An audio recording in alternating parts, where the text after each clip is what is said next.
बड़ी खबर कैथल से आ रही है, जहां मंडी के पास 8 किलोमीटर तक लंबा जाम लगा है। साइलो गोदाम के पास ट्रैक्टर ट्रॉली की लंबी लाइन लगी है। 8 किलोमीटर तक लंबा जाम लगा हुआ है। ट्रैक्टर ट्रॉली से गेहूं लेकर किसान पहुंच रहे हैं। 24 से 36 घंटे तक इंतजार करना पड़ता है किसानों को, और इसी का नतीजा है कि वहां पर 8 किलोमीटर लंबा जाम लगता हुआ नजर आ रहा है। अपनी बारी का किसान इंतजार कर रहे हैं।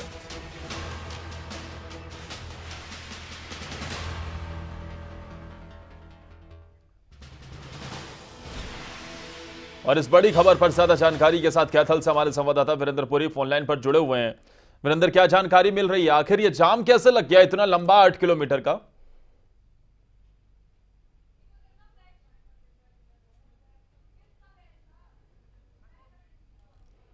चलिए अपने संवाददाता से जुड़ने की कोशिश करेंगे, लेकिन ये लंबा जाम 24 से 36 घंटे तक किसानों को इंतजार भी करना पड़ रहा है।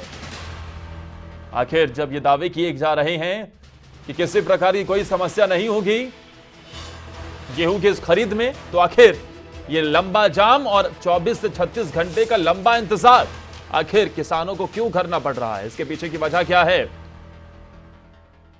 क्योंकि ट्रैक्टर ट्रॉली से गेहूं लेकर किसान पहुंच तो रहे हैं, लेकिन इंतजार लंबा इतना। देखिए जरा, ये ट्रैक्टर ट्रॉली सड़कों पर लंबी लंबी कतारें, और ऐसे में किसान परेशान हताश दिख रहा है।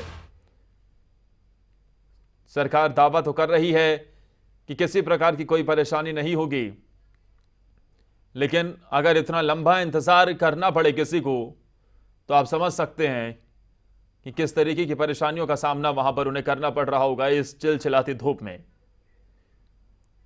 हमारे संवाददाता कैथल से वीरेंद्र पुरी इस बड़ी खबर पर ज्यादा जानकारी के साथ जुड़ गए हैं। क्या वजह माने वीरेंद्र इस लंबे जाम के पीछे की? जब सरकार की तरफ से दावा किया जा रहा है किसी प्रकार की कोई परेशानी नहीं होगी, तो फिर ये लंबा जाम और 24 से 36 घंटे का लंबा इंतजार आखिर क्यों किसानों को? देखिए आदर्श, पिछले दिनों सरकार की तरफ से ऑर्डर जारी हुए थे कि कैथल पुंडरी कैथल की जो पुंडरी मंडी है, धान मंडी है, इसके अलावा कुरुक्षेत्र की पेवा मंडी है, इसके आसपास की 7-8 मंडियों के ऑर्डर जारी हुए थे कि जो गेहूं है वो मंडियों में डालने की बजाय किसान सीधा अडानी साइलो के गोदाम में डालेंगे। लेकिन किसानों के द्वारा विरोध भी किया गया था कि हम गेहूं इतनी दूर कैसे लेके जाए, लंबा इंतजार करना पड़ता है। इसके बाद सरकार की तरफ से कहा गया कि अगर मंडियों में गेहूं डालेंगे तो वो वारदाना किसान खुद लेके आएंगे, लेकिन किसान इस वारदाना कहीं मिल नहीं रहा, तो किसान वहां पर गेहूं लेकर पहुंच रहे हैं, लेकिन अपनी बारी के इंतजार में उन्हें 24 से 36 घंटे इंतजार करना पड़ता है।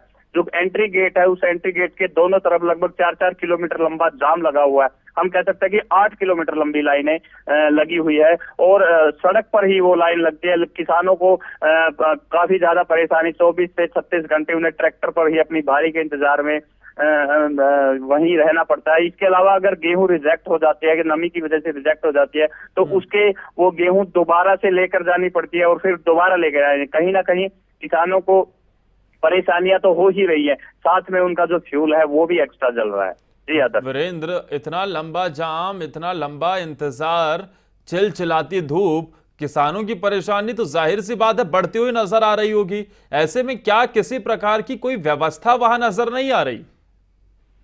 देखिए आदर्श, हमने वहां आसपास के एरिया में सभी जगह चेकिंग की है, किसानों के लिए किसी प्रकार की कोई व्यवस्था नहीं है। हालांकि जो लाइन लगी है उसमें थोड़ी थोड़ी देर बाद किसानों को आगे होना पड़ता है, क्योंकि अपनी बारी के इंतजार के लिए अगर लाइन चलती है तो एक एक करके थोड़ा थोड़ा बार बार किसान जो है ट्रैक्टर को सेल्फ मारते हैं, तो वहां भी तेल जलता है। इसके अलावा इंतजार करते हैं पूरे 24 से 36 घंटे, उन्हें ट्रैक्टर की सीट पर ही इंतजार करना पड़ता है, और कहीं उनकी बारी ना कट जाए उसके लिए उन्हें सोना भी, यानी सोना भी गवारा नहीं है, वो सो भी नहीं सकते, क्योंकि हर 2-3 मिनट बाद उन्हें ट्रैक्टर आगे करना पड़ता है। तो कहीं ना कहीं सरकार ये चाह रही है कि किसानों को सुविधाएं दी है, लेकिन उल्टी किसानों को यहाँ पर बहुत परेशानियां झेलनी पड़ रही हैं। पूरी रात मच्छर काटते हैं, इसके अलावा किसी प्रकार की कोई व्यवस्था भी नहीं है।